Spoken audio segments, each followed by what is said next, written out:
you've taken her 3 Saturdays during the day, one Saturday overnight since we've been split up in April. So in 6 months, you've had our kid 3 days or 3 weekends, like That's one day, crazy. 3 times on a weekend. That's it.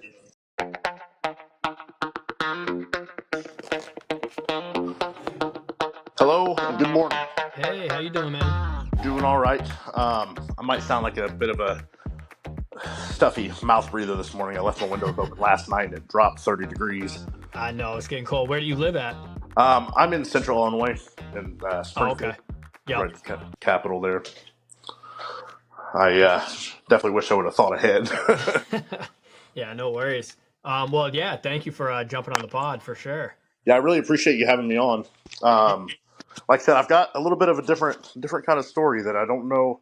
Maybe a bunch will relate to, maybe nobody will, but it'd Yeah, be nice to tell it anyway. that's the thing is like that's kind of why I started it too, is just to be able to tell my story and like kind of, I had a lot of built up anger from it, so it kind of helps out too to be able to talk about it as well. Yeah, I'm uh, I'm pretty calm these days. I don't let stuff really work me up or eat at me. Yeah.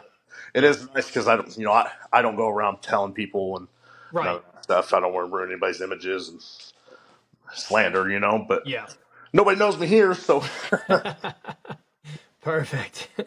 Well, yeah, I don't know if you want to introduce yourself or you can keep your name out of it, but tell us a little bit about what's going on. my name is Jacob.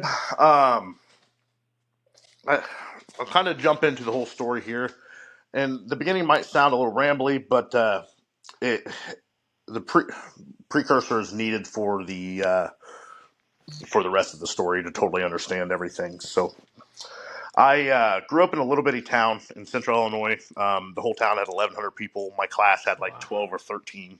My whole school only had 260 people in it, from kindergarten to senior. Wow. Yep. So real small school, real personal area. I unfortunately, my parents had really bad issues when I was growing up. From before I was born all the way till I was about 12, 13. My dad was real bad meth addict, and not your typical meth addict whenever you think of the word, like the skinny itching skin type of people. um, my family's all bigger people. He's 6'3". At this point in my life he was 250 pounds, and the dude's got arms the size of tree trunks. He literally looks like he's a gym monkey, Yeah. naturally. And when he was on the meth he was real angry. My mom was around too. They were together for most of my childhood, but she was real bad pill addict and drunk. So she was no better. I have two siblings, an older sister. She had a different dad than mine, although my dad did raise her from when she was about 9 months old or something like that. And before I get too far into this, I will say, both my parents are better now. I do love them. We've got a good relationship these days. That's Every, awesome. Were they younger when they had you guys yeah. or So my mom yeah. was 16 when she had my sister, 18 with Wow. me. My dad was 18 or 19. Yeah. Okay. So yeah, but my sister being the girl and not my dad's daughter, he extra spoiled her. I have a little brother as well. He's not disabled or anything, but growing up, he did have a little like a learning disability. He was just a little slower. It took him a while to catch on to things. And being the baby of the family and that on top of it, they pretty much left him alone. Didn't bother him. Didn't Yeah. he was shielded from everything. My sister was around a lot of the crazy stuff, but she was also like babied and tender too. Spoiled. She didn't. She wasn't getting in trouble. Things like that. Um, for whatever reason, I was like the black sheep. I don't know. But my dad, anytime there was anything wrong in the house, it was pretty much drawn Your straight to me. fault. It's my Yeah. fault. Yeah. And I was from a very young age, unfortunately, punching bag. Right. So the guy was. Here's a great example. I was probably 6 or 7 years old. We moved out in the middle of nowhere at one point, to where my dad didn't have all of his friends around. He was supposed to attempt to get off the drugs, but it didn't work. And he would do the meth, and he'd be up for 3, 4, 5 days straight, strung out in our house. Jeez. Yeah, and what he would do in that time is he had this. I don't know if you ever seen them back in the early 2000s. There was these little blue Tetris games that it seemed like a bunch of people had, but they were real heavy. It was a little brick, And he would sit there and play that Tetris game for literally days in a row, not even look up. Wow. Well, me as a 6, 7 year old boy, I wanted to play. Yep. My friends had video games and stuff, and we never did. We were real poor, obviously, with them having their issues. And overall, even though we were poor and stuff, they did work enough and make sure we were fed. I will give them that. But he finally crashed one night or one day, and we were home from school, and he left his Tetris game out on the couch. So I picked that bad boy up, get this game in. I didn't know how it worked, but I wanted to play it since he thought it was so cool. Yeah. And I picked it up, and the crackhead was on like level 1500. So Tetris gets faster every level. Oh yeah. And I unpaused it, and it basically stacked the screens full right away, and that was his last life, and killed the game, ruined it. Back to level 1. I knew I messed up, so I set it back down, freaked out, didn't say nothing throughout that day. Whenever he got back up, well, that night when we went to bed, he got high again, and like I said, he was a big angry guy. My bedroom was off of the living room and had that fake wood paneling for walls. You know what I mean? Yep. And I was in my room on the bed. Next thing you know, I'm hearing a crash. The guy threw this Tetris game through the wall, and it came through the living room side over my bed in my bedroom, literally all the way through it. And then all of a sudden, here he comes plowing through the door, screaming, rips me out of bed, and just whoops my ass for what felt like an eternity. Yeah. Jesus. Without even asking me if it was me. That's a good example. Or even when I was a little bit younger, probably 4 or 5, my sister broke a pair of sunglasses that he had, and to cover herself, thinking he wouldn't see it, she threw it out in the middle of the road in front of the house. And on his way home from work, he sees his sunglasses in the middle of the road. Doesn't even pull in the driveway. Stops the car right there, grabs the sunglasses, walks inside, smashes them on my head, and starts screaming and freaking out. So again, drugs were over the guy. He's way different today. He's literally a whole different person. I don't think I've seen the man get mad in years now. Yeah. And part of it was probably, being with my mother. They were not right for each other. They shouldn't have been together for as long as they were. And they fought a lot. But so just that's kind of precursor. I never felt like love from my parents or I was nothing. just about to ask you that. Yep. Yeah. So growing up, the only person I ever kind of felt that from was my grandpa. But of course, I couldn't be with him all the time. But he was the Yep. only one that would come like umbrella me every once in a while. He'd show up, see my dad strung out, and see a black eye on me or something. So that he would take me for a month and a half. Oh Then wow. my dad would come get me. But the thing is, with my grandpa, he didn't. I love the guy, and he always did what he could to entertain me, and I loved being out there. But he lived off of like $700 of my Social Security because he got real bad injured in his 40s. Yep. So super poor, lived in this real shitty trailer, and but I was always happy to be there over my house. Well, fast forward to a little bit later on, I'll add that I was also made fun of in school a lot. Like I said, my dad's a big dude. At 13 years old, I was 6'3" and 300 pounds. At 13. At 13 years old, and I remember this like 6'3". very Wow. clearly because um, I guess there's a camera on here. I remember this Yeah. very clearly because that was my first year of football, and I remember going in for the weigh-ins and getting measured for our helmets and things like that. And I just remember the whole room and everybody making comments about how I was 300 pounds and that tall at that age. So I was made fun of a lot with my home situation and getting beat on at home, shit like that all the time. I didn't have any self confidence back then, like whatsoever. Yeah. Pretty much hated myself. I was a depressed 6, 7, 8 year old. I grew up way too early. I could tell you 4 or 5 years old, remember walking around at parties at probably 2, 3 in the morning where all the adults were passed out everywhere, Yep. not one in sight, and I'm a little kid running around in the middle of the night. So I won't get into everything I've seen, but I've seen a lot of stuff that kids shouldn't see. People shooting up into their arms, things like that. Um, so I don't know if you get the same experience, but a lot of people I've talked to coming out of their childhood, they wake up and then like reality sets in and just things feel different. I don't know if you know that or like feel that at all, but that was kind of how it was, but way earlier, like 4 or 5 years old when that happened to me. Wow. And so around 13, I started the football. To kind of get out of my house. My dad had just gotten clean when I was 13, And when he did that, he did work and tried to change his life as much as he could, but he was still really, really angry, And your hated. parents were still married at this time, Yep, or they were still yeah, together at this time. He got better and my mom didn't. In fact, my mom got worse because he got better and was trying to force her to be better. And addicts won't get better until they're ready to be better. right, So, causing more drama between them, and I'm still the black sheep. I'm still the one getting like in trouble for things I didn't do, stuff like that. And my brother and sister weren't. So obviously, in this situation, as a kid, I'm going to start acting out, stuff like that. Come school time, in school, I did really well. I've always been blessed with I can look at a page in a book real quick and it's in my head forever. I'm really good with numbers, things like that. But that also caused me trouble because I didn't have to work and study as hard as other kids. I'd finish my homework in a couple minutes, have an A, and then cause problems for the rest of the class. I'd be the class clown. yeah, But I was getting made fun of a lot in school, things like that because of my size, obviously. And again, never really felt the somebody loving me, things like that. In that little bitty town, all my friends were starting to get girlfriends and things like that, and I couldn't get any attention. And I was basically the same person I am now, just without a beard.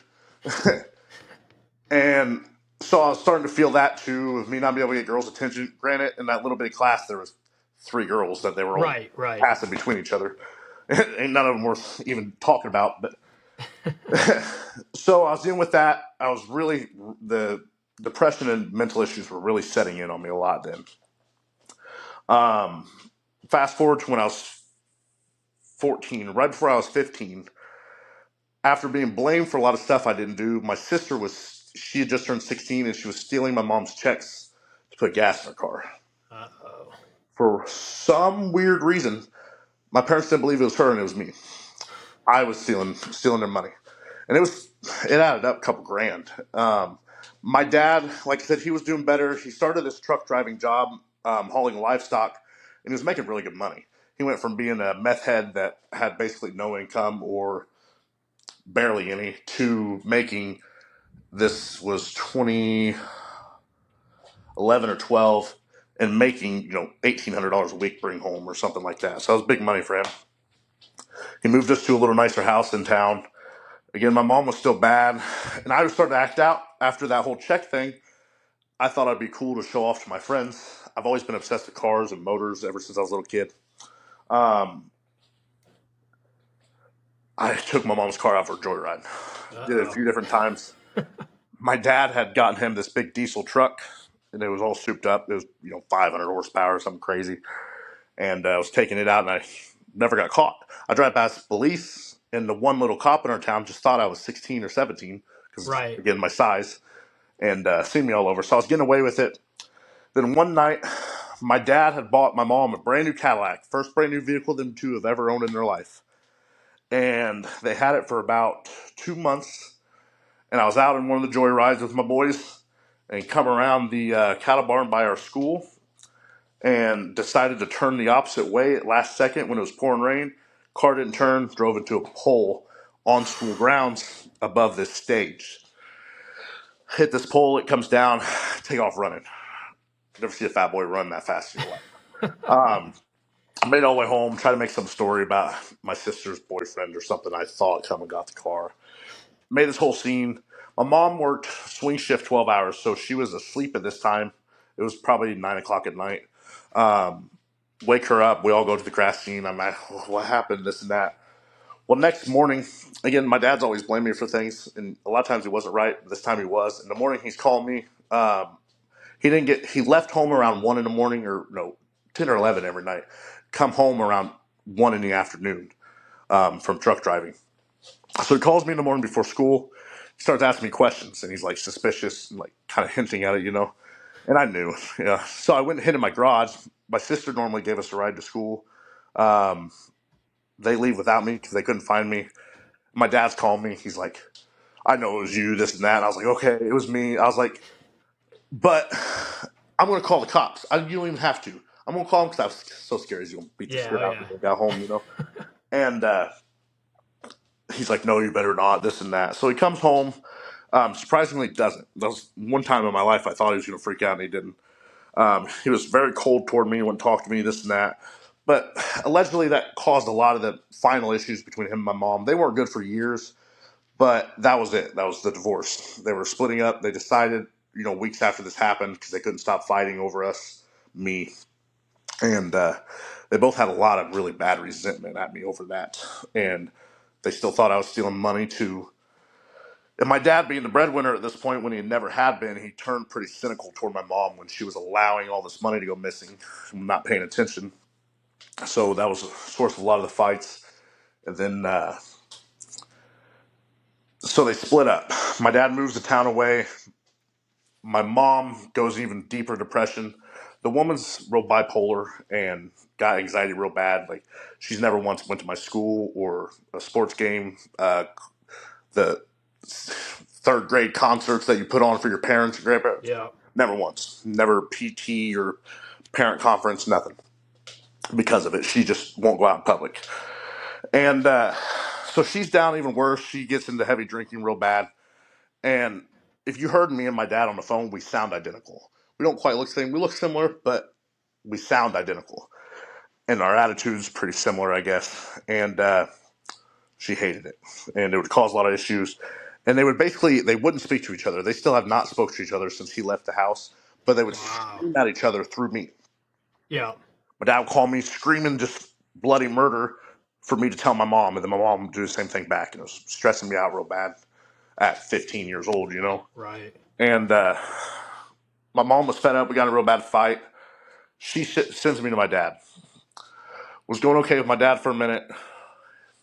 Same thing. We got in a bad fight. He kicks me out, tells me I can't come back. My mom wouldn't let me back. I was 16. I had a piece of crap vehicle that I bought, a couple $100, and I was living in that vehicle for that moment. And I didn't know what to do. I've had a job since I was 13 for like farms and things like that, but it was never enough to live off of. And so I quit school, even though I was doing good, getting good grades. I was starting to get in fights, like a lot of fights, because at one point I went from being made fun of to realizing my size, and then defending myself, and then me realizing I was beating these people up, turned into a bully myself. I turned into a bad person there for a while. Yeah. I was taking everything out on a bunch of people who didn't deserve it. So I ended up leaving school. Of course, fast food was the only thing you can get at 16 years old. You can't go get real jobs. So I was doing fast food, barely making it. Having a lot of mental issues. But I make it by. Come 18, I go get a better paying job. One thing about me growing up the way I did is I always promised myself I would never allow myself to be in that position. Never build a life like that for my kids, make them see things like that. So come a little bit later on, I'm 18, get that better job. 19, 20. I'm starting to work on myself, make myself better. I'm getting a pretty good name out there. I've got lots of good friends at this point where I didn't for a long time. Um, and I'm chasing that feeling of love. So it's a lot of bad failed relationships that I shouldn't have put myself in. But again, I'll search for a feeling I never had. Right. Yep. Put a lot of thought into this over time. And so a lot of bad relationships, things like that, and everything was just putting me down, never felt real good. And, I'll be honest, there's a few different times that I tried to hurt myself, harm myself, but I did it in different ways, I didn't cut myself, try to hang myself, shoot, things like that. But I would go down a curvy back road that you shouldn't drive 25 on. And I'd do 80, you know what I mean? Yeah. Yeah. Just If kind of be God hands risky it and happens, shit. it happens. Yeah. So a few times of that and me somehow not wrecking or hurting myself, I decided to go get help. I finally went to the doctor, and mind you, to add, I one of the problems between my mom and dad was my dad grew up in an old time. Like, I love my grandpa, but he's the same way. They don't believe in the depression and medication and stuff like that. The doctor prescribed me medicine. I was actually feeling good. I waited probably 6, 8 weeks for everything to settle in. And I was feeling good, feeling better, better than I had for years. And me and my dad were working on a relationship again after not talking for a while, and we're finally doing good. I was talking to him one day, and then I just mentioned, I was like, hey, yeah, I'm on this medicine. This dude flipped. Starts screaming, telling me it's fake. I'm going to end up like my mother, using this as a crutch to be a bum, all kinds of crazy stuff. So, kind of fell off with him again. And then I went bouncing around job to job. I got fired from the one good job I had. I had two vehicles at that time. because I was making $2,500 a week at this place. Ended up getting fired. I had to get rid of one of my vehicles, and obviously I had a truck and a Harley. I got rid of the bike because it's extra, you know. I didn't get rid of it. I gave it to the bank to let them sell. So then I'm 19 years old, have a repossession, and then I have to go work in these shitty jobs, bounce around. I went from a factory to small engines place. I'm always been good with motors, but small engine place you don't really make much at. To a concrete company, just shoveling sand into this big thing to mix concrete. And I kept bouncing to these jobs. Everybody's talking crap, telling me that I'm doing so bad. I need to go back to school, this and that. And again, I'm in a real bad spot. I get with these women. I'm with them for weeks or a couple months. They never seem to work out. The problem was I was too self-conscious, right? Yeah. So it'll never work if you feel that bad, look that bad at yourself, no matter what, no matter if it's even meant to be. And that was a problem of mine for a long time. So after medications, after I finally landed a job that was working for me. I'm a talker.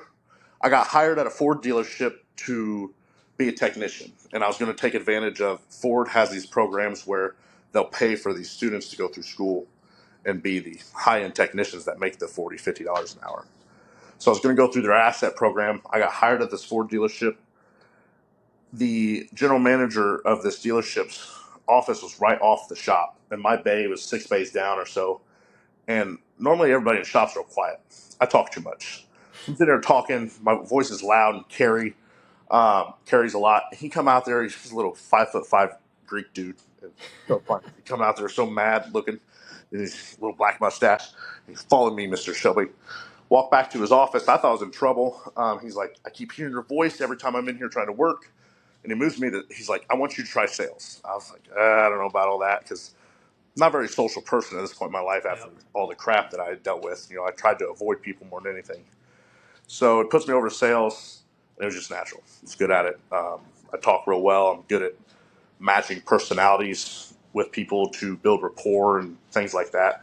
And it took off. I made more money in those 2 weeks than I ever had in a whole month at any other job. So I stuck with it, and I was finally feeling good, getting better. I was getting confident in myself again. I was doing good. I was getting all these different women that were way out of, what I thought was always out of my league. Doing well. I move over to another dealership, a little bit bigger volume, doing even better.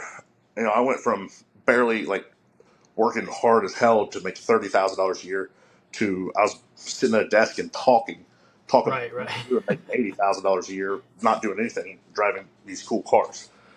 So I get this job, my confidence is up. I meet this girl,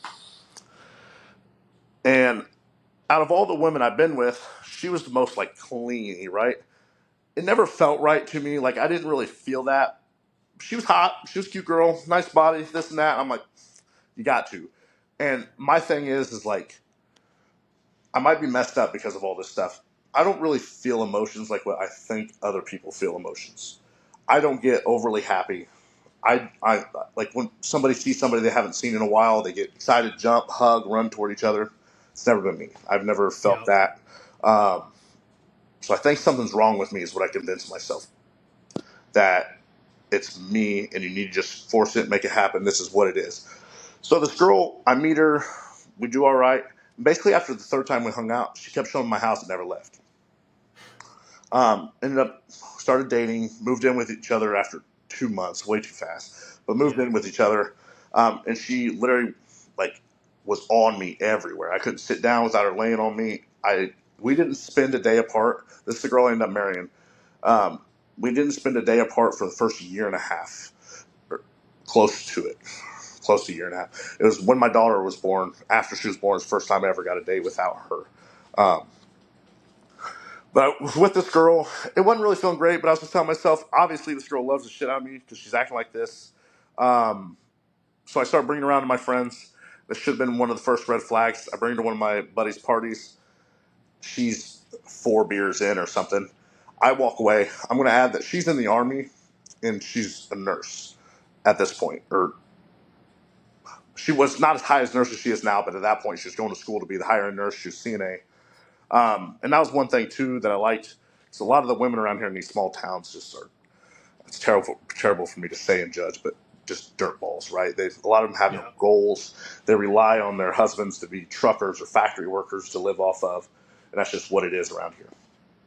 Um, and I never really wanted to commit to any of these women because of that. I didn't want that life. And this girl had promise. She's a perfect little army girl. None of my friends knew her. Again, small town, that's a good thing because not often Yeah. it happens. Usually everybody's pretty shared. Um, so I was like, this is it. And I get with her a few months into us being together. She is at work and she texts me and asks me to post an iPad that she had for sale. She sends me the pin so I can put up a picture of it opened up. She must not realize, but her iMessage was attached to the iPad. And as I opened it, God. ding, ding, ding. She always like texted this dude in front of me, and I don't care. I'm not one to. You do you. You have friends. I'll never stop anybody from going out and doing anything. Yeah. Be free. A relationship should never have anybody telling them they can't do anything, because it'll never work. Even though it switched it to me, I had to cut off all my friends and things like that. But anyway, I see in this message that just popped up something about having sex in a kitchen or something. And then so obviously I'm going to click on it and snoop at that point. Right. So I go through, find out she's been talking to this dude for a minute. Um, and I'm real bad. With my problems I had mentally before of how down I was on myself, that was kind of it. I was like, I ain't dealing with this. Made me feel real bad. And it was very cut, dry, and clear what she was doing. She begged and begged and begged me to not leave, this and that. And I was going to. Next day, positive pregnancy test after I Yo- discovered that. yours or his? Mine. Oh, thank So God.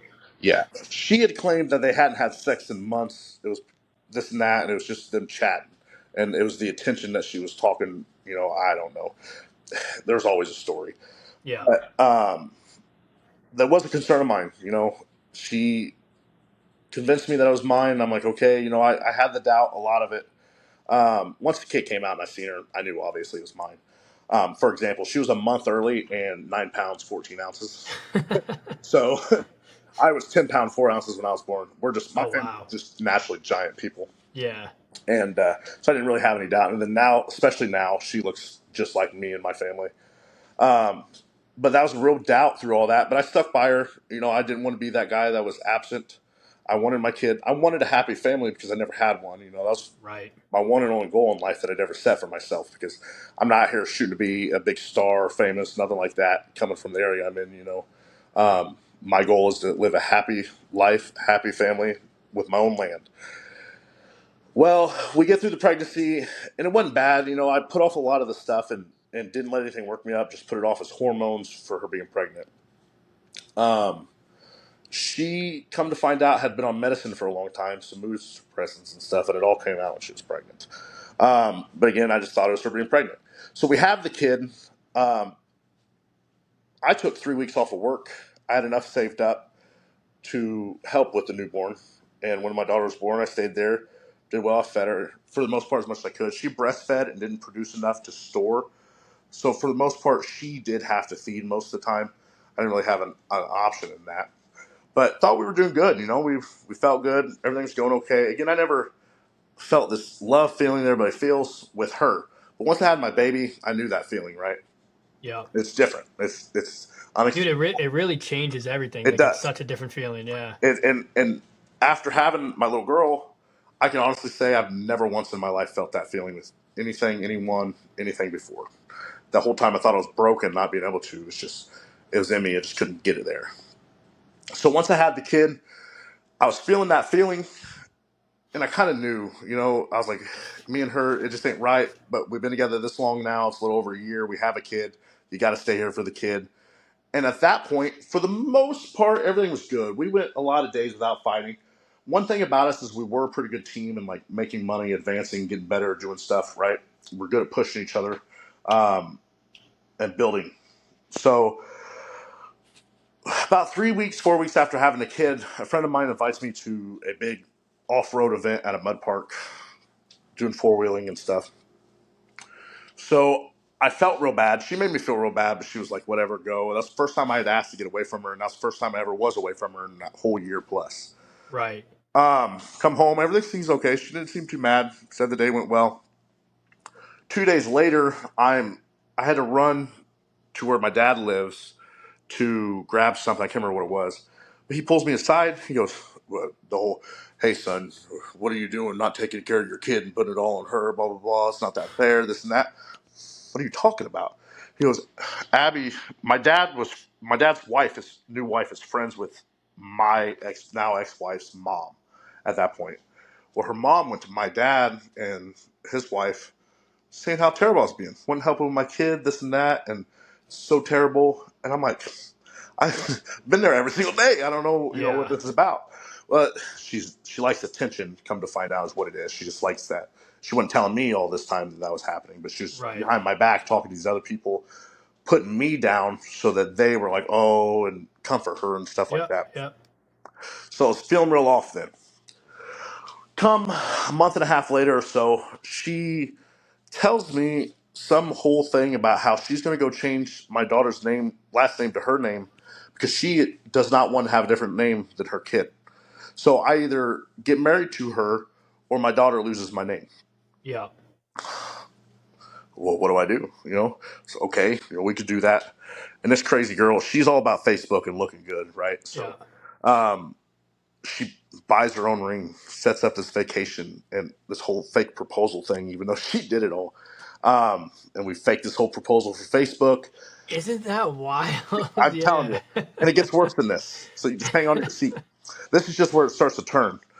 So she does this whole thing and makes a helicopter ride in this pretty island and all this stuff for her engagement.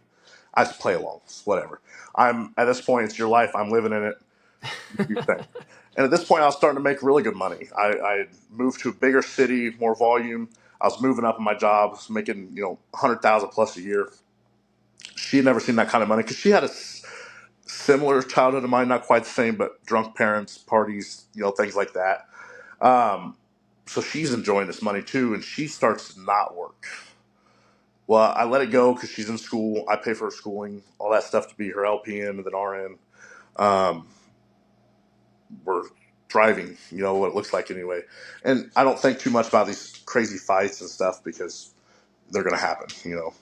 Um, so we do that engagement. We make it back here. We did it in Florida. Went all the way down there and did it. Come back here to Illinois. Everything seems okay for a minute. Um, then suddenly she's starting to drink pretty heavily. She never did get back on her medicine, I'll add. She started to drink pretty heavily. Never said a word. Do your thing. She wasn't like out partying. But she wouldn't leave. She didn't have like any friends. I'm like trying to encourage her to leave because I'm kind of going a little stir crazy. Being stuck next because your partner can't be your therapist, your friend, and your partner Right. all in one. All of It, it. it never Yeah. worked, and I stand by that. And I was telling her this, but she wouldn't do it. She's, oh, I love you so much. I just have to be here next to you. For example, I have an old hot rod, and I was out in my garage working on it, and I told her it was going to take like 2-3 hours to do what I was doing, and just like every other time, it took 10. And she's freaking out, snapping, telling me I'm a piece of shit, this and that. I'm literally 15 foot away. You can walk outside and see and talk to me. I say, hey. I was in my Yeah. yard. And But you need that alone time too. you You do. need And that I time to need do it your thing. especially because Yeah. I've been alone a lot in my life through my situations. I spent most of my life alone. That's how I deal and that's how I treat myself. Just how I get along. And she threw a wrench in that. Yep. So, and it was all building up over the year and a half, almost 2 years at this point of her being next to me and obsessed with me every single day. Well, fast forward a month or two, she's still getting drunk a lot. Um, Getting an argument over stupid stuff. It was never anything like relevant or worth arguing about, which made her more mad because again, I'm pretty calm for the most part. Back in Yeah. the day, it was different. I'd get angry quick. These days, I don't. And she hated it so much, and it worked her up when I'd be like, "Just chill, but Right. When you were cool about it. work out Yeah. some Yeah. way somehow," and it would just set her off. And then started her slapping this little. She's tall. She's 5'10", 5'11", but she's 140 pounds. Starts slapping me and hitting me when she was drunk, and we were arguing. I'm a big boy. Nothing ever really hurt too bad, so I put it off a few times. It just kept happening a little bit more, a little bit more.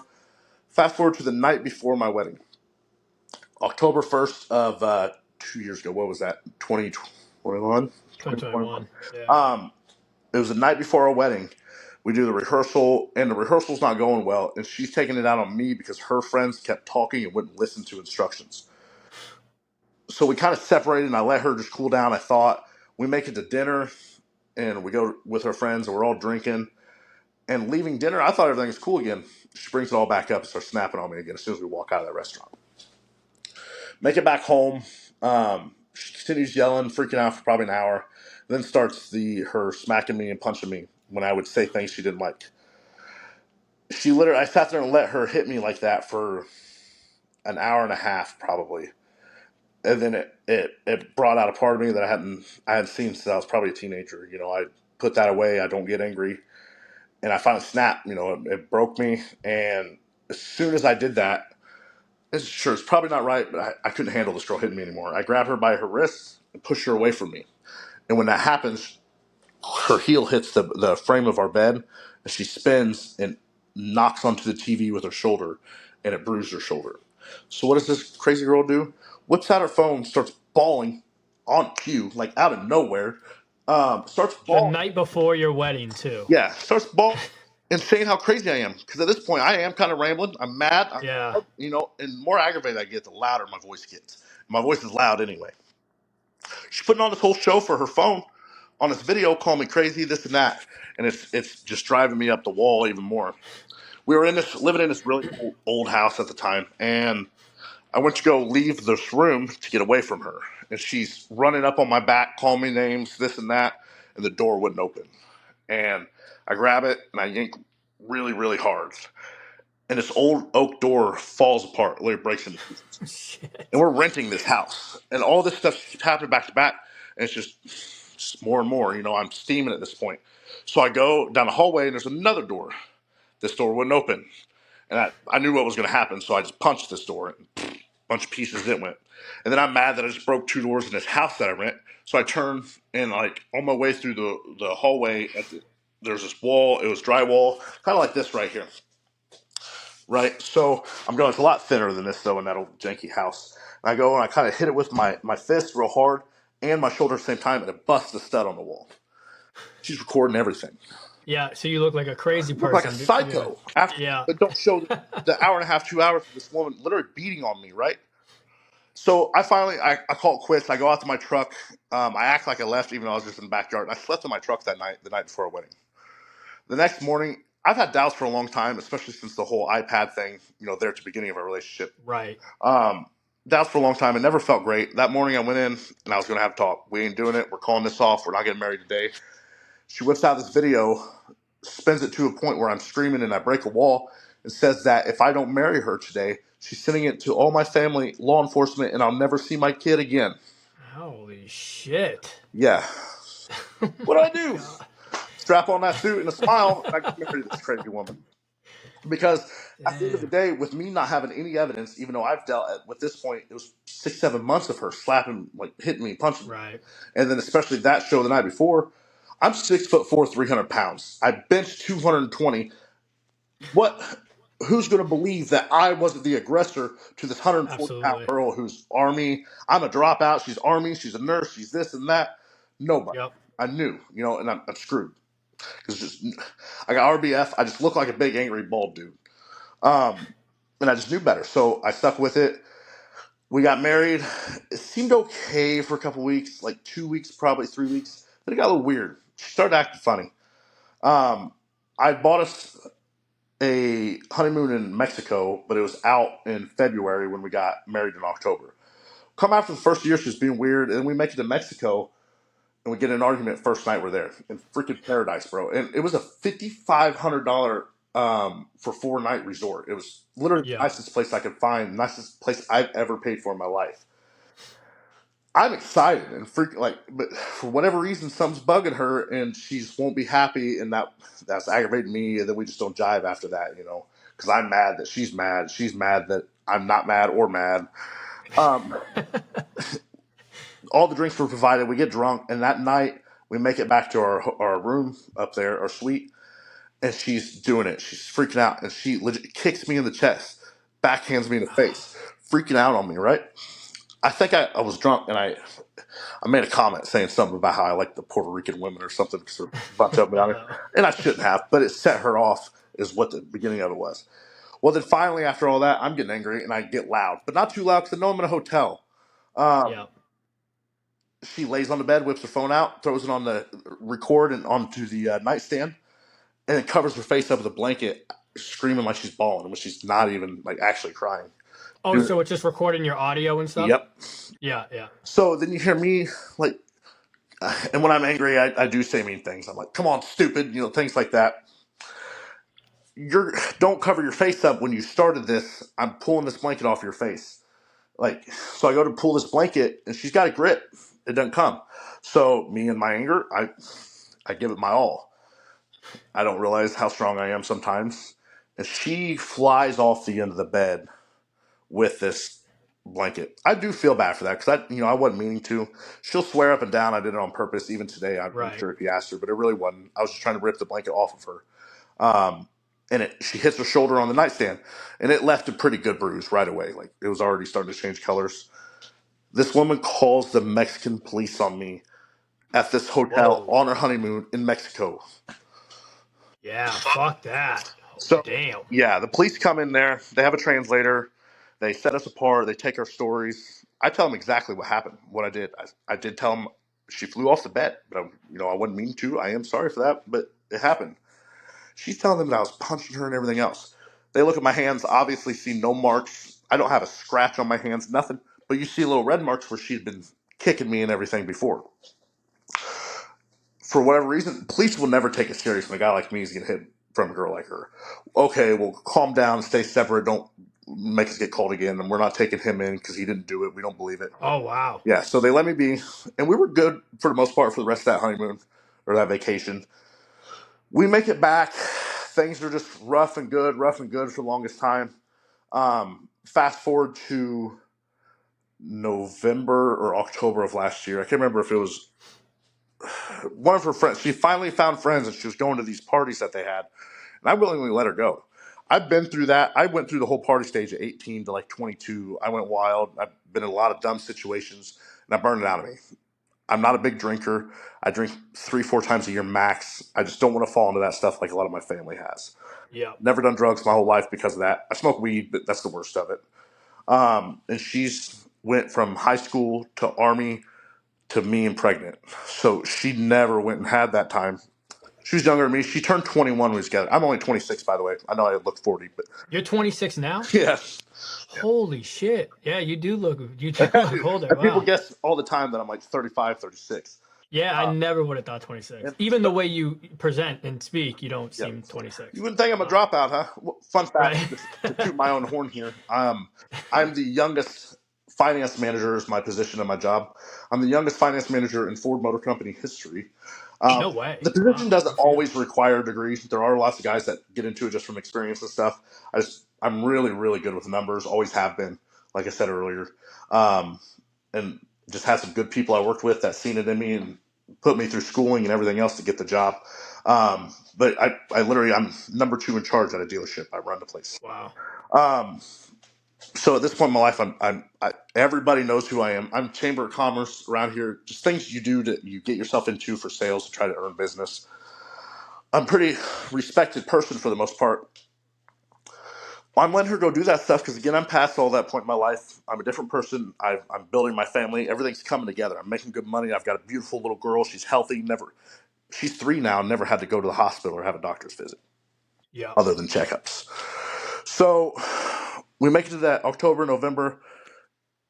She goes to a party where she had been at last year, 2 months after we got married, and her best friend messages me at like 2 in the morning. Abby had this app that tracked me and her, where you seen her everywhere you drove and stuff. It's kind of crazy to me, but I always let her just do whatever. I never had anybody do that to me. And I remember that New Year's Eve party last year, right after we got married. I see that she had left this party at like 2 in the morning. She's out driving around in the country and then stops at one spot for like 45 minutes. It continues on this whole drive in the country.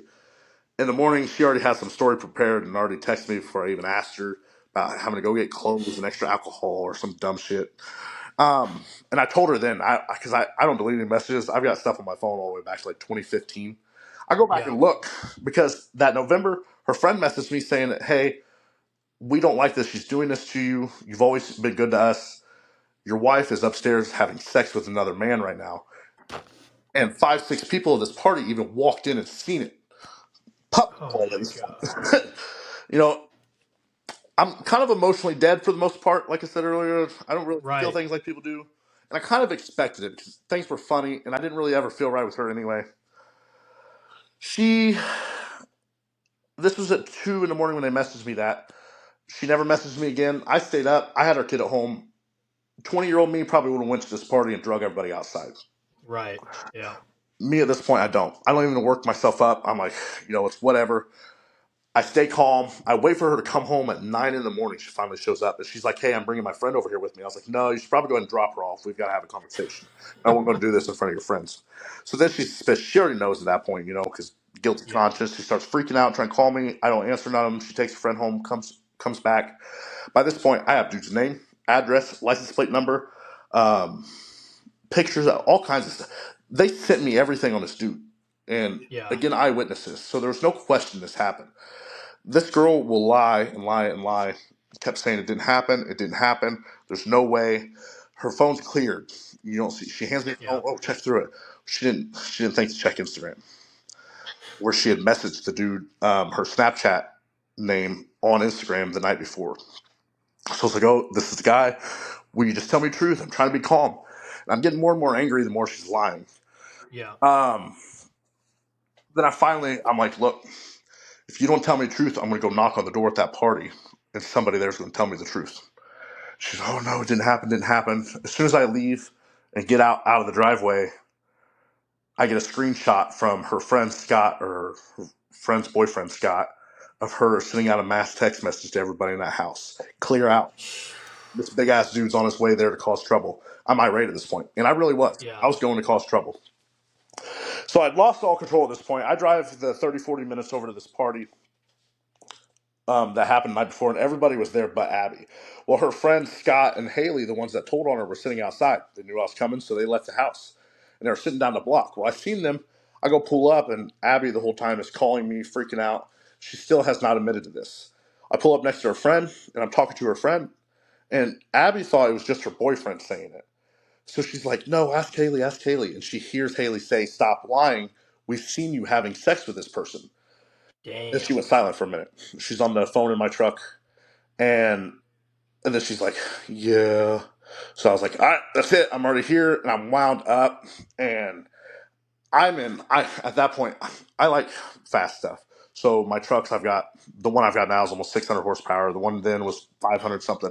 Put that fucker in reverse, hammer down. I smoke out that whole block, and they pointed out dude's car, which was this Camaro, parked in this driveway directly behind me. I'm smashing that car. I'm full blown, maxed out reverse, hitting rev limiter, and I slam on the brakes last second. I'm telling you, I come in within half an inch of actually hitting that car. And I was like, oh, I can't do that. So I hop out of the truck and I go bang on every door, window of this house. Nobody's peeking. They're awake, but nobody's answering. This dude that she done this with was 5'7", 140, 150 pounds. It's probably a good thing, I'm glad he didn't answer the door because I may Right. not be here today if so. So when they wouldn't answer the door, Psycho Me is already engaged. I go outside. I have a chain in my truck. I'm chaining his Camaro to my truck, and I'm going to drag it around the block until he comes out. Um, I literally lay underneath the car. I chain his axle, hook it to my truck, and I go to get back in my truck, and I was like, "No, bro, you can't do this. You're fine. You got this is right after I just got this good job and all this training. All these people just spent all this money on me to put me here, Yep. and it just hit me. I'm like, no, you can't do that. So I unhooked it, and I drove home. Didn't do nothing. Went home, and once I made it there, this girl is claiming rape. This guy raped her at That this that party. he raped her. Yeah. Yeah. Oh boy. So she sticks to this story. I leave. I didn't want to be around her for the first day or two. 3 days later, she's still claiming it. And she's so depressed, she hasn't even showered at this point. I'm like, you haven't showered. Let's call the police. Do a rape kit. Let's get this guy in trouble. Let's Right. do it. She made it as far as letting police come to my front door after I called him before she admitted it wasn't rape. Because I was like, in front of the Jesus. police officer, I was like, Are you going to ruin it? Because this boy was in the Army and everything else. He was probably only 19, 20. He's a little bit younger. So you're going to ruin this boy's life, accuse him of rape when he did not Yep. rape you. As much as I may not like this guy, can't ruin somebody's life over something like that. You know, it's not his Yep. fault. And she finally admitted it. So I go on my little sabbatical, kind of stay away from her for days. I don't lean on alcohol and stuff. I drive. I go clear my head. I don't, stay sober. I don't go on craziness. She's begging me this whole time not to leave her. Don't leave me, this and that.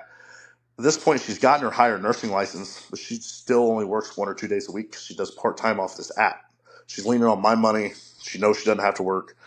And I think that's probably why she didn't want to let me go, or maybe she liked the idea Right. of It's that having this happy security. marriage and didn't want to ruin it, or maybe she was just afraid to be embarrassed to public because a lot of people do know me. And I don't, whatever it might have been. Because of that video of me freaking out breaking those doors, she brings it back up after about a week after this whole cheating thing. She didn't say directly, but she was showing me she still had this video and to not leave. Yeah. So I knew better. I was trapped. I stayed. And I just had to wait out for the moment. Come to find out, when they told me about that cheating, they also told me about the year prior when I told you I seen on the map or whatever. And in my text messages, I go back and look at them, and I literally tell her, I think you're cheating. It's clear, but I have no real evidence, so I'll just go ahead and ignore the anxiety on it. And she changed the subject. She let me do all that, and I knew, even back then. So we're doing all right, as good as we can anyway, months later. Then fast forward to this year, about April, I think it was, into March, beginning of April. One of my friends from work, she actually works with me now, but one of my friends' wife, every year we go to a birthday party down in St. Louis, do this whole burlesque show, all this stuff. So we go down there this year. They invite us. We're doing okay. We're trying to make things work still. This is months after all this came out. All these girls in this whole group are dressed like strippers, like wearing lingerie out. It's whatever makes you feel good. I don't care. One judging, I show up down there because I had to work the day. They were down there at the Airbnb probably 4 hours before I was. Me and my buddy. Um, we get down there. I compliment her, do all this, but she tells she's a little strung out. She doesn't know any of these girls. And again, she's always had trouble making friends because she's too pushy. She, I don't. Her attitude nobody likes and jives with. Another red flag I should have caught early on. Um, you tell she's uncomfortable in this house though, but she kind of lightens up once I get there. We go to this burlesque show, and there's this girl in the group for whatever reason. She thinks that is a pretty girl with big old boobies or whatever. She's jealous of her. She thinks that me and her have a thing, even though we don't. We're just nice, so we're all friends. And I'm at the end of this table at this burlesque show. She is on the left of me, and then Christy is the other girl's name. She's just past Abby. Well, the spot Abby was in, there was this pole right in the way where she was missing like half the show. Like a couple of the dancers she couldn't see. So she's complaining about that. And I'm like, hey, you want to switch seats? See everything here? She took it as me wanting to sit next to Christy. And there goes her attitude. So she's starting to complain and just do her backhanded complaints where it doesn't seem like directly complaining, but she is, to try to like make me feel bad. So then all these girls run to the bathroom, and when they go, they all go together, but they don't invite Abby. So Abby's complaining to me, why don't they involve me? Why can't I ever make friends? This and that. And she's starting to get really into this "whoa, it's me" thing at this birthday party where I'm purposely trying to make it fun for her. So I talked to one of the girls. They're like, "Oh yeah, we'll invite her." We didn't know she felt like that. They invite her to the bathroom. They're back there probably 20 minutes. She comes back and she's pissed. I was like, I was like all happy, smiling, thinking she was going to be cool. She gets back and Right. she's like, she wouldn't shut up about her last boyfriend and how they do this and that, and I just couldn't get away. Maybe This is this is why I why you hate don't have girls. friends. She's like, I just hate girls so much. I was like, this is what you asked for. So she's mad at me Yeah. over this now. I missed so much of the show. I didn't want to do this. She or the show ends. She still got this attitude, and I'm put off. I'm basically like shut down at this point. I ain't even fucking with her and listening to it. I ain't playing into it. I'm done with it. Leaving the show, Brittany, the girl whose birthday it was, and her husband brought up the idea for us to all go to a strip club. All dressed like Uh oh. they all love that shit. Abby's like, "Oh, I'm down." She never been to one, and I knew it was going to get crazy from there. So we all taxi over to the strip club. You could drink, you smoke inside this place, whatever. I go in and I'm like a boy in church. I'm looking at my toes, hands to my side. I'm making sure Abby doesn't see or catch me off guard and feel any type of way about anything. So we're in there for a while. Abby disappears, and she seemed like she was having fun. I'm over by the bar grabbing a drink, and Christy's there, ironically with a dude she was banging that night, talking to him. And I was just talking to her for like half a second. Abby walks by, or was walking up, and she looks irate, like so mad. Doesn't even say a word. Walking up, busts me in the mouth at this bar in the middle of a strip club. I'm like, what's going on? I want to add that 4 days Oh prior, shit. I just had 3 teeth removed in my mouth, and my jaw had broke because of my wisdom tooth. I had 8 stitches all the way down on the inside of my mouth from back to Holy front. shit. And it was just starting to heal up and feel better that day that we went out. She hits me in the mouth and it pisses me off. I'm walking after her. She makes it halfway across the club, and I spin her around by her shoulder once I catch up to her. What the fuck? What was that for? What just happened? She didn't even say a word. And she sits there and busts me probably another 14, 15 times in a row, bro. In front of this 100 people in the strip club. We now have strippers surrounding me. Some random dude whom I don't know, she don't know. She looks like a stripper and we're in a strip club, so I get he probably thought that I was trying her or doing something. This dude comes Right. up and busts me in the face twice. Security drags him away right away, but they continue to let her hit me. It's so funny because she did give me a black eye and some marks, and you can see like every little dot where she had hit me back then. And I just sat there. I took it. I smiled. In fact, I actually had to hold my buddy Rick back because he wanted to beat her up over it. But I smiled through it all. And if it tells you anything, the owner of the club was there. And if you've ever been to a strip club, them drinks are like a beer is $13, $15 a piece. Oh yeah. She gave me free drinks all night, thanking me for not causing a scene. I told him to press Oh charges, nice. call the cops, because I knew this was my meal ticket. It was my way out. She finally did it in public to where I could get away. Yep. I have evidence. I have people that they have to believe me. It happened. Didn't ever raise a hand. I didn't react. I didn't flinch. Nothing. And what I was saying was funny about the black eye. It was a little black eye, little dots, and this whole thing. Everybody like was so feeling so bad. She knocked all the stitches out of my mouth. That was the worst part. Split my whole incision back open. But I've been hit one time and somebody just swelled my shit shut. Yeah, but that's what's crazy. Even though it's a woman, a punch is a punch. You know I what I agree. mean? Like it's still gonna fucking And hurt. But you're a man, and if you swing once at her, yeah, with even your after size, her she's hit fucking me that done. many times in a row, if I'd hit her once, it would have hurt her, Right. real bad. And Yeah. I'd have been the one drug away. You would have been the bad guy. Yep. Yep. And I know Yep. better. That's good. And that's why I took it. I just smiled through it all. And again, I've been beat on my whole life. I could take smits. It take a lot to Yeah. really put me down. So I just sit there, take it. And that was always my thing when I got in real fights with like actual men that did hit hard. Even when it hurt so bad, it's a mental game to me. I would laugh at it and smile, even though I wanted to cry on the inside. Yeah. So I'm pretty good at playing Yep. that game. I didn't call the cops. We stayed separated in that club for the rest of the night. I told everybody, I'm done. I'm going home. I arranged her a ride home, not with me. So I make sure we get all the way back to the Airbnb. I get my shit. She doesn't say a word to me. Not a sorry, nothing. She comes to me with my money, my cash, trying to buy weed off of me before I leave. That's what she was worried about. So, no, I go ahead and leave. I make it about 40 minutes away. My buddy Rick calls me. He goes, I'm sorry. He goes, I get it if you hate me and you're never going to talk to me again. I just couldn't handle it. She was downstairs. He was upstairs. She was down there with all them girls at that Airbnb trying to tell them that she didn't hit me and I hit her.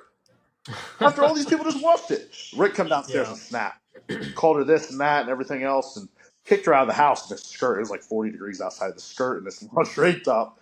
And I was like, be me. I'm nice. I still, she's mothering my kid. I'm not going to leave her stranded somewhere, even after trying to beat the shit out of her. Yeah. So I drive back to St. Louis. I go pick her up, bring her back home. It was pretty silent. I didn't talk to her for about 2 days. I made sure to sleep on it before I did it. I woke up. It was Monday morning before work, and I had the conversation. We're done. We're splitting up. There's nothing you do about it. You're not taking my kid, type of thing.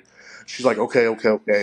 Well, later that night, when I come home, she's begging me, please don't leave yet. Let's do couples therapy, and if after a few sessions of couples therapy, if you don't want to be together, I'll respect it. But please at least do that for our child. For our child. Next day, I finally agree. I'm like, you know what? It's worth a shot. Let's do it. So, mind you, this all happened on a Saturday. This is Tuesday when I agree. Wednesday, the day after I agreed to that, she comes to me asking if I cared if she went out with her friends Saturday night. But it So really she didn't shows your really give a colors. fuck. Shows your colors, but Yeah. I'm not going to tell you no. Sure, whatever do you think. She's real good to me all week, like catering to me, trying to be all over me, this and that. And I'm a man. We were still having sex. I shouldn't have done it, but we were. That Saturday night before she goes to the bar, she asked me if I want to go. Told her no. Um, Stayed home with our kid. We had sex right before she left. This girl didn't even clean herself either. She put her clothes on and left.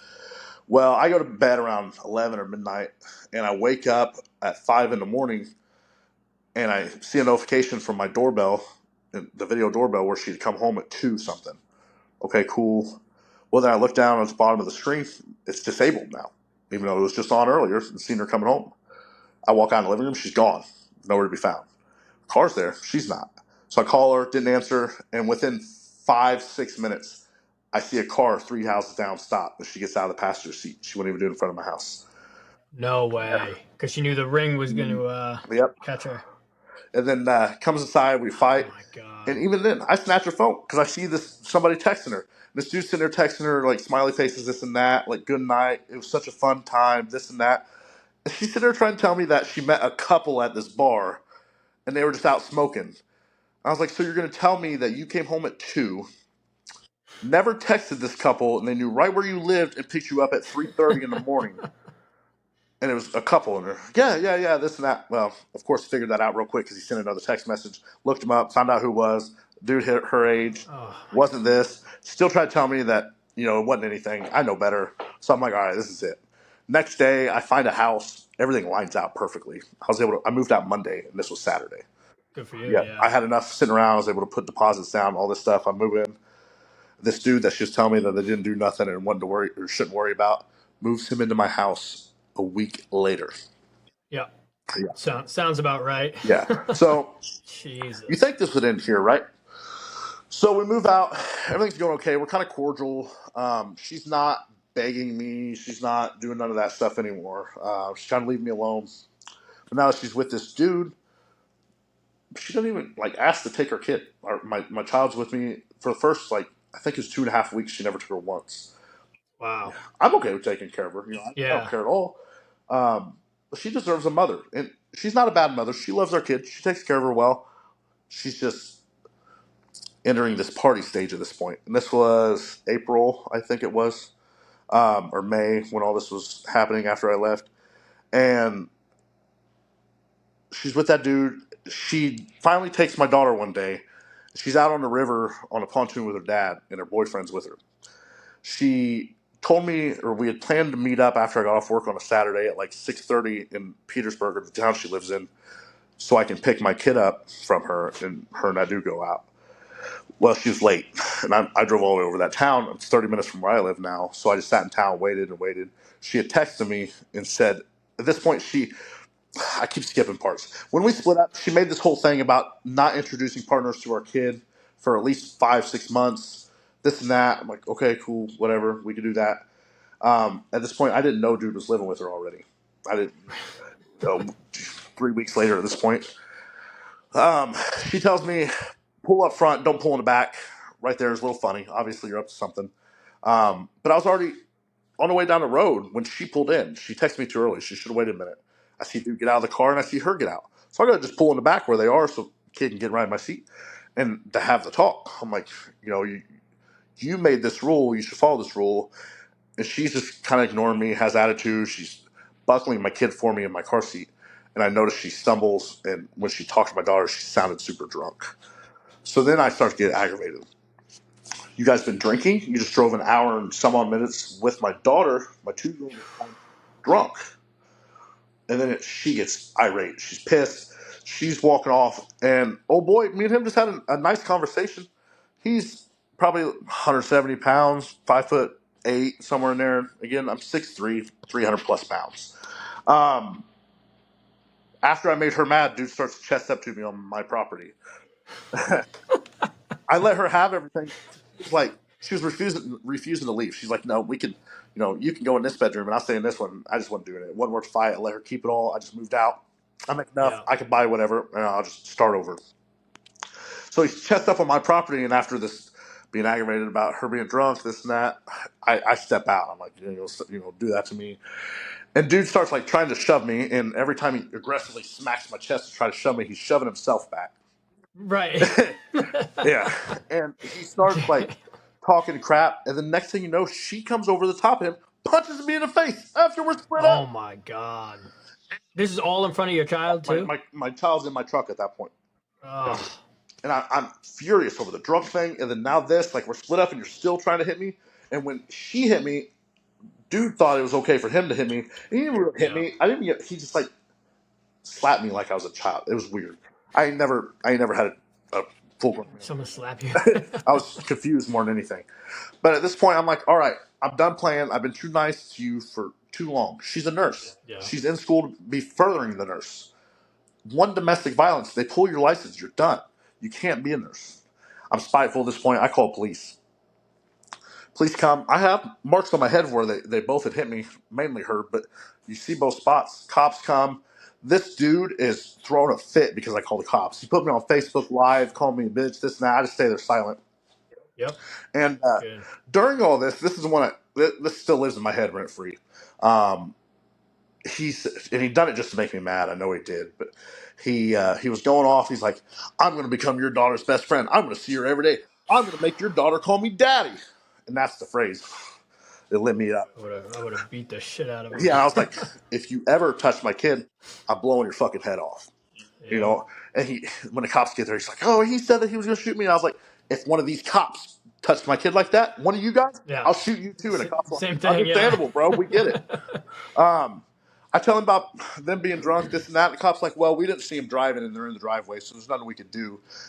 They Oof, told the yeah. cops I was drunk. The cop made me do a breathalyzer before I left the property with my kid. Which, whatever. I wasn't drinking. Blue zeros. Cop told me that they weren't pressing charges because I'm red naturally a little bit, and I'm angry, and it's hot, and they can't really tell that those were actual hits on my head. Even though I sent in the pictures of the black eye and stuff from the month prior of everything that had Right. happened. He claimed that he'd tried to press charges on those. I still today yet to hear anything about it. Not one word, not one report, nothing. Um, so after that, she realizes that I kind of have the ammo here anymore. I could, her life would be ruined, and I don't want to do that. I don't. My daughter, Right. my kid deserves both parents being well off. She's okay. She's still absent. She only takes my kid one day a week, and that's how it's been all summer.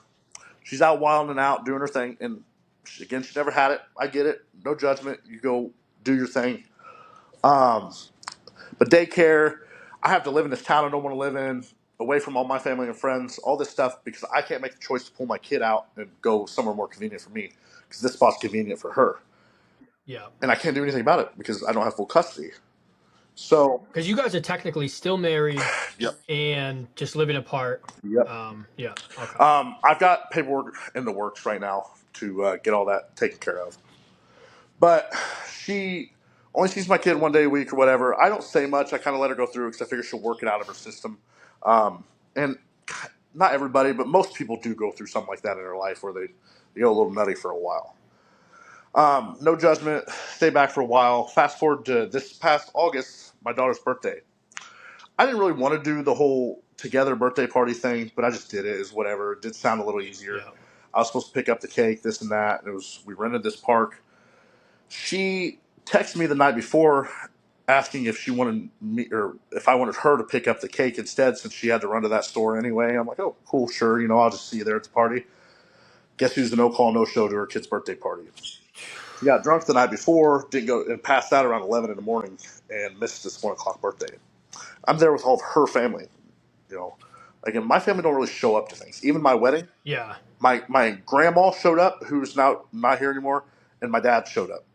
Nobody else on my family showed up. Her Wow. side was full. It was like 50 people, 4 people on my side. Yeah.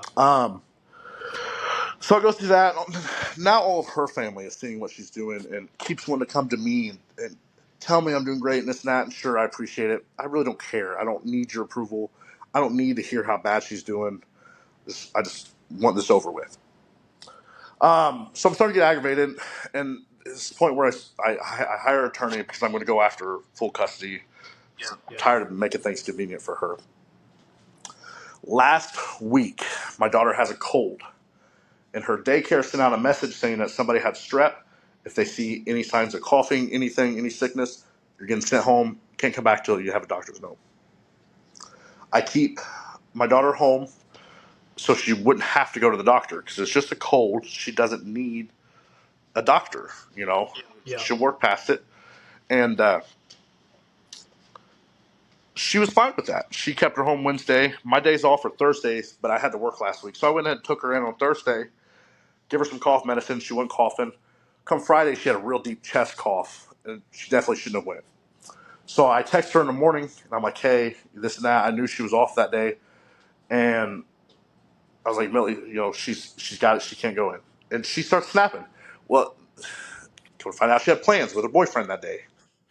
And she was refusing to take the kid and telling me to take her to daycare. And then she'll get her if she gets sent home. Or I could just take her to the doctor and miss work. And miss work. Yeah. So what do? I just take my kid to work with me. I do have an office. It's just hard to keep a 3-year-old there, and Of keep her course, entertained. yeah. So my poor kid has to go sit up with me at work for 9 hours. She's up 2 hours late after she finally did agree to show up, and shows up talking about how she's got a car full of groceries, this and that to my daughter. And it felt super disrespectful that you're sitting here talking about shopping and you couldn't even come get your kid when you were down the road shopping.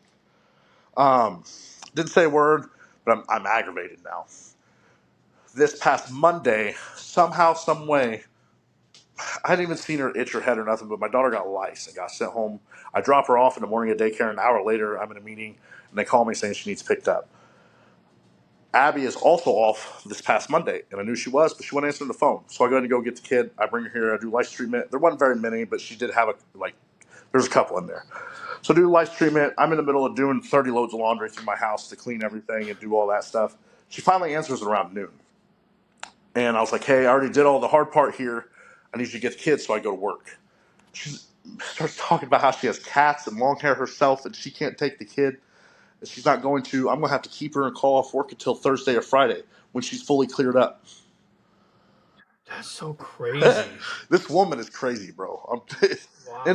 In all the weirdest ways. It's just, she's a liar and she Yeah. lies so much she believes it herself. Even if it sounds crazy, she's convinced herself already. So I kind of go off on her a little bit. I'm like, look, be a parent. Sometimes it's inconvenient. You got to deal with shit you don't want to deal with. Just like I'm doing Right. here, you have to do every once in a while. It's going to happen. Kids are gross. They shit everywhere. They get sick all the time. It's what happens. Um, she runs to her grandmother and her aunt trying to get one of them to pick her up instead of her. And they snap on her too because they're tired of her being that way. They're all seeing it. So then she finally is like, hey, I'll come get the kid. I'll keep her Tuesday and call off work if I can bring her to you on Wednesday night. Okay, cool, no problem. She can stay with me for the last hour when I'm at work. So yesterday, or the night before yesterday, when she has Millie, she starts texting me. She goes, hey, I got approved for daycare assistance. We don't have to pay daycare anymore. I start school in 2 weeks again. Would you mind giving me your daycare payment, your half of it, that help me through school? And I'm shocked. I'm like, are you really trying to leverage state benefits and get paid out on them from me? One, Right. don't sit there and really think. In the state of Illinois, I was with a girl years ago that had a kid, and the dad was in prison or something. I don't remember, but she went to go get food stamps. She needed them, and to get those food stamps, the state automatically files for child support on that parent when they're marked absent. Even though he's in jail. Correct, because he was marked as an Holy absent shit. parent. So it's just he'll owe child support for this time. He ain't got the money to pay it, and she ain't going to get it, but he'll Oh owe it. Right? They God. don't. There's not a court case. There's none of this that happens in the state when they mark you down as an absent parent. So I start thinking about all that, and I'm like, come think of it, she never asked me for a pay stub, never asked me for a tax return, none of this stuff. And I start asking her questions. She goes, no, I put 50-50, this and that. And they can just look up your income. I work for a privately owned company. It's not publicly traded. You can't look up my income. And I'm not going to say what my income is, but it's well beyond state benefit level. I'm telling you that. Yeah. There's not a chance. So I text you back. I didn't ask for state benefits. I'll pay my half. Tell them to, just pay yours, just because I'm playing with her at this point. Yeah. And she starts trying to make these stories. She's getting angry. The guilty dog barks, and she's barking. Does nonsense. And finally, I ended it. I was like, look, I'm not doing this anymore. I'm going to call the office in the morning yesterday and request any documents that have my name on it. And Yeah. she's, oh, you're so stupid. You're such an asshole. This and that. Why would you do that? Just believe me. It's 50-50. You're so stupid. Why are you like this? Conveniently, at 9:30 in the morning yesterday, she requests a tax return and then proceeds to tell me that she only got approved for her half of the payments. She Right. went and When she switched it got around. caught. She pulled me off as the absent parent. I don't think she knew Yeah. that the state automatically files for child support. I really don't think she knew that. And I think it freaked her out that I was going after it all. So even Yeah. now, up to yesterday, it's just the weirdest, craziest stuff that I got to deal with. And that's why I wanted to, like, it's not to, like, put her down, make me be or feel any type of way. I more wanted to, like, get it out there for anybody who felt the way I had, dealt with Well, that's similar. to be honest, it's most men. A lot of the men that I talk to are the same as you. They'll sit there and say, I don't want her to not be in our children's life. Like our kids need both parents and all of that. But there's always that. Luckily, you have your child pretty much full Right, time, and if you go to court, you're going to be able to prove that. right, You're probably going to get full time with your kid. But at the same time, it sucks because it's like not only do you need a break, but your child also needs their right. mother to be a fucking I've parent. noticed the attitude change. When she's mad at me, I'd make her do something. She's screaming for her mom and this and that. And she's throwing fits that she never threw before because her mom isn't Right. here. She'll go up to 2 weeks without seeing her. It's not fair for my child. It's not. Yeah. And I especially like when you said the birthday thing and she didn't show up, and it's like, dude, you grew up kind of like that where Yep. your parents, with almost like And that, I refuse to let not that happen. love. And if that's going to keep happening, I Right. will Exactly. absolutely shut it out.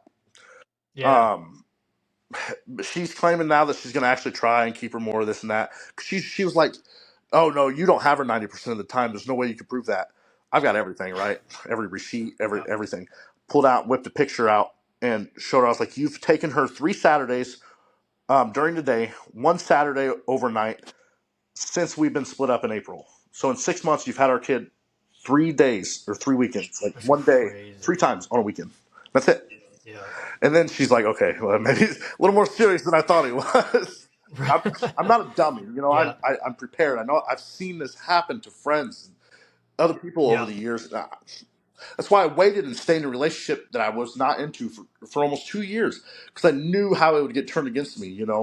Um, Yeah. just that's why I wanted to do this was like anybody who's kind of feeling that way or kind of forcing these relationships along because they're chasing this feeling. One, it ain't worth it, bro.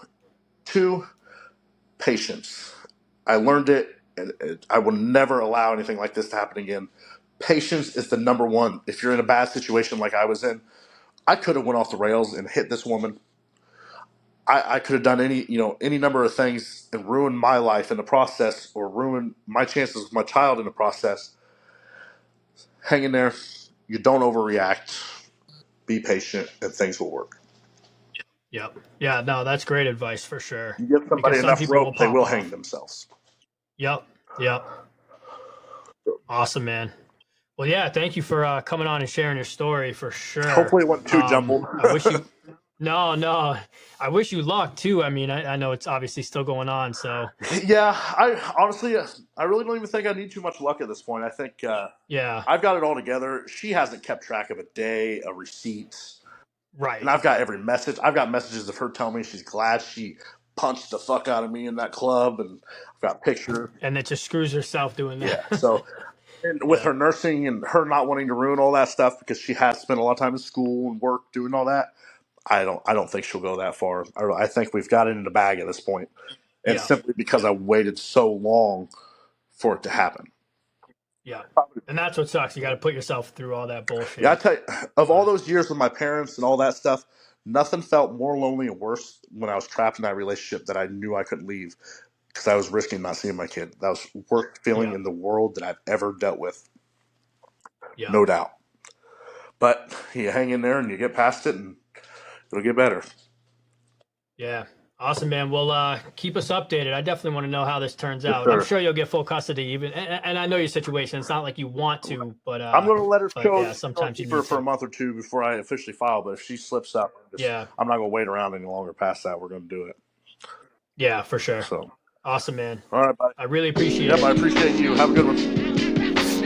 Hey guys, if you know somebody who's going through something like this, or you think these episodes are going to help somebody, please feel free to share them. Send them to your friends, whoever you think might be going through something like this. Even maybe they'll jump on the pod and we can do an interview with them.